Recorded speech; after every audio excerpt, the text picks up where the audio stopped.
வணக்கம், நான் Abirami ஜெயார். Emotional intelligence, அதாவது உணர்ச்சி நுண்ணறிவு அப்படின்னா என்னன்றதை பற்றியும், ஒரு நபரோட வாழ்க்கையில் இந்த EQ அப்படிங்கிறது எந்த அளவுக்கு அவசியம் அப்படின்றத பற்றி தான் இந்த வீடியோவில் பார்க்க போகிறோம். பொதுவாகவே IQ அப்படிங்கிறது நம்ம பெரும்பாலான நபர் வந்து கேள்விப்பட்டிருப்போம். உதாரணத்துக்கு ஒரு 15 வயசு பையன் இருக்கான் அப்படின்னா அந்த வயசுக்கு ஏற்ற சில திறன்கள் இருந்துச்சு அப்படின்னா அவனுக்கு வந்து IQ நல்லா இருக்குது அப்படின்னு சொல்லியிருப்போம்.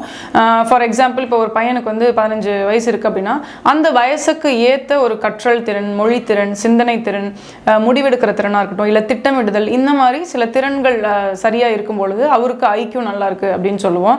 ஒருவேளை அந்த திறன் குறைவா இருந்துச்சு அப்படின்னா அவருக்கு கொஞ்சம் விவரம் குறைவா இருக்க மாதிரி இருக்காரு, சொல்றதை புரிஞ்சுக்கிறதுக்கு கஷ்டப்படுறாரு அப்படின்னு சொல்லி கேள்விப்பட்டிருப்போம். அதே மாதிரி EQ அப்படின்னு சொல்லக்கூடிய இமோஷனல் இன்டெலிஜென்ஸ் அப்படிங்கிற ஒரு விஷயம் இருக்கு. அது வந்து எத்தனை பேருக்கு அதை பத்தின ஒரு புரிதலும் விழிப்புணர்வும் இருக்குங்கிறது சந்தேகம் தான். ஏன் அப்படின்னா இமோஷனல் இன்டெலிஜென்ஸ் அப்படிங்கிறது IQவும் தாண்டி ஒரு நபரோட வாழ்க்கையில வந்து ரொம்ப முக்கியமான ஒரு பங்கு வகிக்குது அப்படிங்கிறத பல எக்ஸ்பர்ட்ஸ் வந்து ரிசர்ச்சில் வந்து சொல்லியிருக்காங்க.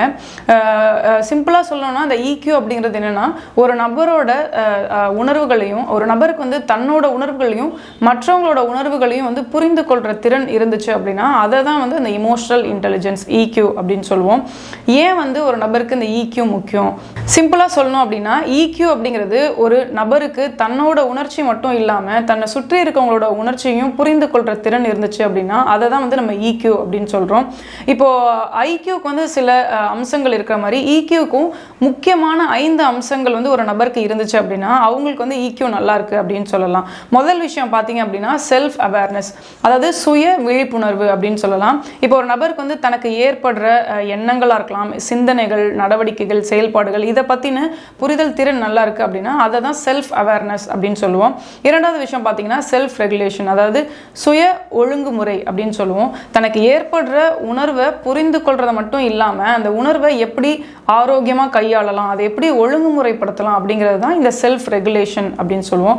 மூன்றாவது பார்த்தீங்க அப்படின்னா மோட்டிவேஷன், தனக்குன்னு ஒரு லட்சியம் இருக்கும், எய்ம் இருக்கும். ஸோ அந்த நபர் வந்து தன்னோட லட்சியத்தை வந்து எப்படி தானே வந்து ஊக்குவிச்சுட்டு அதை வந்து போய் அடைகிறாரு அப்படிங்கிறது தான் மோட்டிவேஷன் அப்படின்னு சொல்லுவோம்.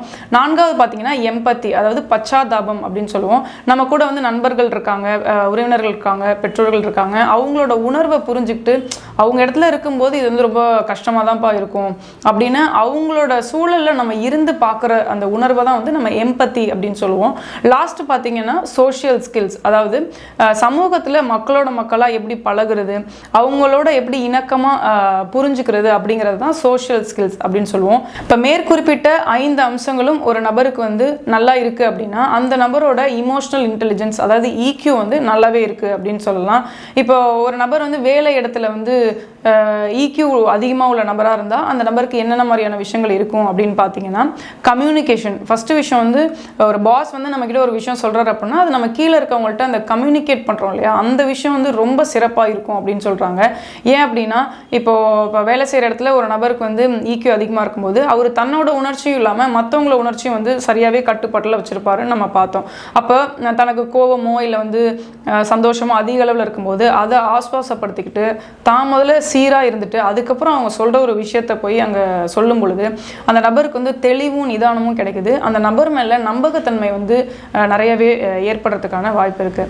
அது மட்டும் இல்லாமல் அந்த EQ அதிகமாக இருக்க நபர் வந்து வேலை இடத்துல ஒரு ஸ்ட்ராங் ரிலேஷன்ஷிப்போடு இருப்பார். அந்த கொலீக்ஸ் இருக்காங்க இல்லையா, அவங்க கூட வந்து ஒரு ஸ்ட்ராங் ரிலேஷன்ஷிப்போடு இருப்பார். ஏன் அப்படின்னா மற்றவங்களோட உணர்ச்சியை புரிஞ்சுக்கிட்டு அவங்களுக்கு என்ன டிஃபிகல்ட்டிஸ் இருக்குது அதை எப்படி அட்ரஸ் பண்ணலாம் அப்படிங்கிற ஒரு கண்ணோட்டத்தில் இருக்கும் பொழுது கட்டாயம் அவர் சமூக ரீதியாக வந்து ஒரு நல்ல ஒரு ஆரோக்கியமான ஒரு நபராக இருக்கிறதுக்கான வாய்ப்பு இருக்குது. மூன்றாவது பார்த்தீங்கன்னா அவரோட பெர்ஃபார்மன்ஸ், அதாவது ஒரு செயல்திறன் வந்து வேலையில் வந்து மிகவுமே ஒரு இம்ப்ரூவ்மெண்ட் இருந்துக்கிட்டே இருக்கும் அப்படின்னு சொல்லலாம். ஏன்னா EQ அதிகமாக இருக்க பர்சன்ஸ் வந்து பொதுவாகவே வந்து வேலை இடத்துல வந்து ஒரு தனக்கு கீழே இருக்கவங்க ஏதோ ஒரு தவறு செஞ்சுட்டாங்க அப்படின்னா அவங்கள ப்ளேம் பண்ணுறதோ இல்லை அசிங்கப்படுத்துறதோ மற்றவங்க முன்னாடி வந்து அவமரியாதைப்படுத்துறதோ அந்த மாதிரி செய்ய மாட்டாங்க.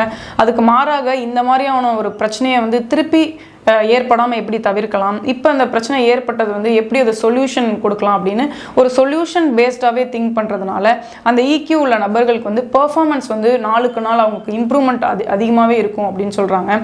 இன்னொரு விஷயம் பார்த்திங்கன்னா அவங்க எந்த ஒரு செயலை செஞ்சாலுமே ஒரு நல்ல ஒரு பிளானிங்கோடு தான் செய்வாங்க. நல்ல திட்டமிட்டு அதை செயல்படுத்தும் போது அதில் எரர்ஸ் வந்து கம்மியாக இருக்கும் அப்படின்றதும் ஆராய்ச்சியில் சொல்கிறாங்க.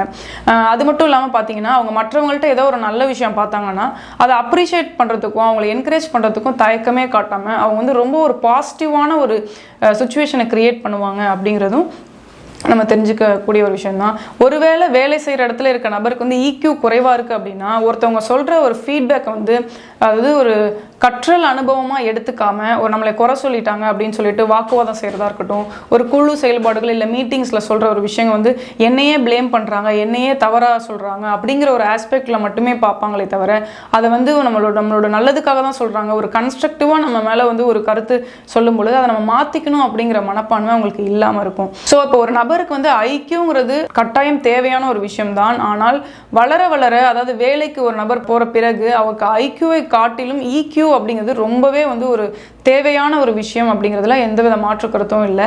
ஏன் அப்படின்னா IQ இருக்கிறத விட EQ இருக்க நபர்கள் வந்து வாழ்க்கையில் அடுத்தடுத்த கட்டத்துக்கும் அடுத்தடுத்த பொசிஷனுக்கும் அவங்களோட வெற்றியை நோக்கி பயணம் செய்கிறாங்க அப்படிங்கிறத பல்வேறு ஆராய்ச்சிகள்லேயே வந்து குறிப்பிட்டிருக்காங்க.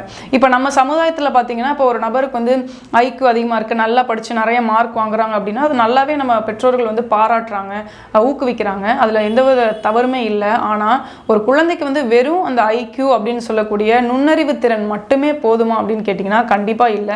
நம்ம குழந்தைக்கு வந்து எப்படி IQ வந்து முக்கியமோ அதே மாதிரி எமோஷனல் இன்டெலிஜென்ஸ் அப்படின்னு சொல்லக்கூடிய EQவை வந்து நம்ம கற்றுக் கொடுத்துக்கிட்டே இருக்கணும். அதாவது உன்னோட உணர்வு எப்படி இருக்குது, மற்றவங்களோட உணர்வுக்கு வந்து நீ முக்கியத்துவம் கொடுக்குறியா, உன் கூட இருக்க சக மக்களை வந்து நீ அனுசரித்து அவங்களுக்கு உதவி புரியுறியா அப்படிங்கிறதையும் பெற்றோர்கள் சொல்லி கொடுத்துட்டே இருக்கணும். இதில் ஒரு நல்ல விஷயம் என்ன அப்படின்னா இமோஷனல் இன்டெலிஜென்ஸ் அப்படிங்கிற விஷயம் வந்து நம்ம புரிதல் ஏற்பட்ட பிறகு வாழ்நாள் முழுவதும் நம்ம முயற்சி செய்தோம், அதற்கான பயிற்சி செய்தோம் அப்படின்னா அதை வந்து நம்ம இம்ப்ரூவ் பண்ணிக்கிட்டே போகலாம். அதுதான் அதோட ஒரு சிறப்பு அம்சமே.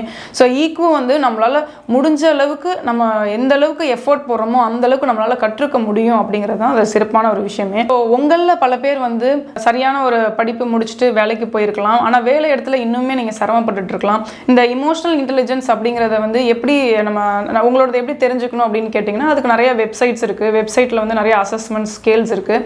அதில் வந்து ஸ்டாண்டர்டான ஒரு ஸ்கேல் என்ன அப்படிங்கிறத நீங்கள் ஒரு ப்ரொஃபஷனல் ஹெல்ப்போட கேட்டு தெரிஞ்சுக்கிட்டு அதை பண்ணீங்க அப்படின்னா உங்களோட EQ என்னன்றதும் உங்களுக்கு தெரியும். சில நபர்களுக்கு வந்து நல்ல படிப்பு இருக்கும், அவங்க நல்ல வேலைக்கும் போயிருப்பாங்க, ஆனால் அந்த EQ குறைவாக இருக்கிறதுனால அவங்களுக்கு அந்த சோஷியல் ஸ்கில்ஸ் இருக்காது, மற்றவங்களோட அட்ஜஸ்ட் பண்ணி போகிறது, மற்றவங்களோட ஃபீலிங்ஸை புரிஞ்சுக்கிறது, இந்த இடத்துல அவங்க என்ன நினைக்கிறாங்க அப்படிங்கிற அந்த எம்பத்தி குறைவாக இருக்கிறதுனாலேயே அந்த வேலை இடங்களில் அவங்களுக்கு நிறையவே வந்து சவால்களும் இருக்கும். அது மட்டும் இல்லாமல் EQவை நம்ம வளர்த்துக்கிட்டோம் அப்படின்னா வேலை இடத்துல நமக்கு ஸ்ட்ரெஸ்ஸாக இருக்கட்டும், இல்லை வந்து நம்ம பாஸ் வந்து ஒருவேளை நம்மளை ஏதாவது ஒன்று திட்டுறாரு அப்படின்னா அந்த இடத்துல நம்மளோட ஃபீலிங்ஸையும் எமோஷன்ஸையும் எப்படி நம்மளால் கையாளுறது, ஆரோக்கியமான வகையில் எப்படி அதை கட்டுப்படுத்துறதுன்னு தெரிஞ்சுக்கிட்டா கட்டாயம் வேலை இடங்களில் நமக்கான பெயரும் நமக்கான புகழும் நமக்கான வெற்றியும் கிடைக்கணுங்கிறதுல எந்தவித மாற்று கருத்துமே இல்லை. நீங்களும் உங்களோட EQ ஸ்கோர் என்னங்கிறத தெரிஞ்சுக்கிறதுல ஆர்வம் காட்டுங்க. ஒருவேளை அது குறைவாக இருக்குது அப்படின்றத நீங்கள் நினச்சிங்க அப்படின்னா அதை எப்படி வந்து மேம்படுத்திக்கலாம் அப்படிங்கிறதுக்கான முயற்சியில் ஈடுபடுங்க.